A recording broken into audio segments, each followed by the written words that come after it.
I'm wondering how you felt when the stockings were hung in the East Room at the White House for Christmas. The Bidens made a point to hang them for all their grandkids, even their pets.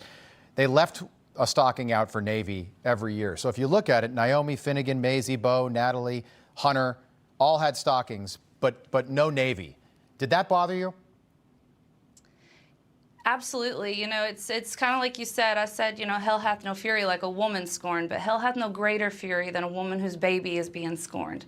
And publicly, I mean, this is, you know, very public and very public unacknowledgements. You know, before there's a public acknowledgement, there's very public unacknowledgements that are distasteful and hurtful. And someday she'll see this. And I mean, it is what it is. That is me owning the truth. You know, it's out there for everybody to see. It's right there. And it's heartbreaking. It's absolutely heartbreaking. Is Hunter Biden, and you know, I don't know, you don't know this for a fact, but do you believe that he's really sober right now? I believe he is. I believe he is. From the, you know, the conversations that him and my child have had, I think that he is, but you know, I'm not there enough to tell. I would hope that he is.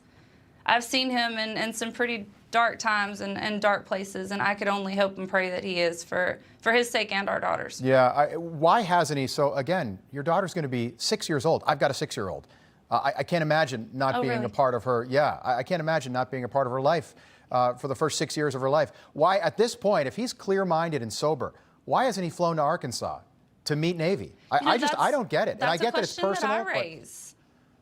No, that's absolutely, that's a question I raise, because throughout the pregnancy and stuff, when he was battling this addiction, I kept making excuses, right? It's this addiction. It's, you know, it's the qualities of that. And I made excuses. And, you know, then you become sober, so what's the excuse now? I'm not real sure. I'm not real sure because, you know, she is his blood. She is his daughter.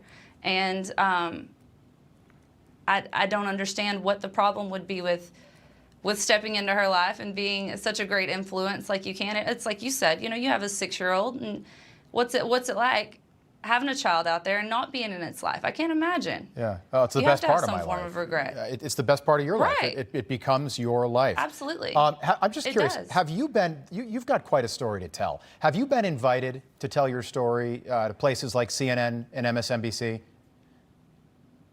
I'm not real sure.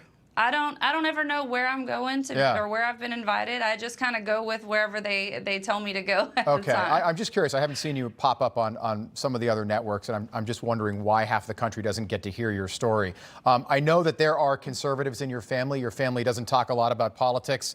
This is a weird question to ask because you literally have a daughter whose father is the son of the president and grandfather is our current president. Would you ever consider voting for Donald Trump? You know, that's a tough question. I'm not a Trump supporter, and you know, I'm not this. And yes, like you said, you know, I do have conservatives in the family, but everybody puts things aside when it comes to a child. You know, politics don't matter. But no, I'm not a Trump supporter, but also, you know, voting for my child's grandfather and constantly is like promoting her public unacknowledgement. So it's a tough. It puts me in a tough position. It puts me in a very tough position in a big decision in November. Wow. So you're thinking about it. You would consider voting for Donald Trump? I don't know. I wouldn't say that. I'm not a Trump supporter, but I would say that, you know, it's tough. It's tough for me because, you know, I have in my book Out of the Shadows I talk about, you know, taking my daughter to the first election to vote. And it was the first election since she had been born. Her grandfather's running for president. What an honor, you know, and taking her and showing her this process, this American, you know, right. And voting for her grandfather, and then all the public unacknowledgement that's come since, and all the slaps in the face to my daughter, it seems like. And that's tough. That's something that, you know, I'm finally able to talk about and I'm coming around with.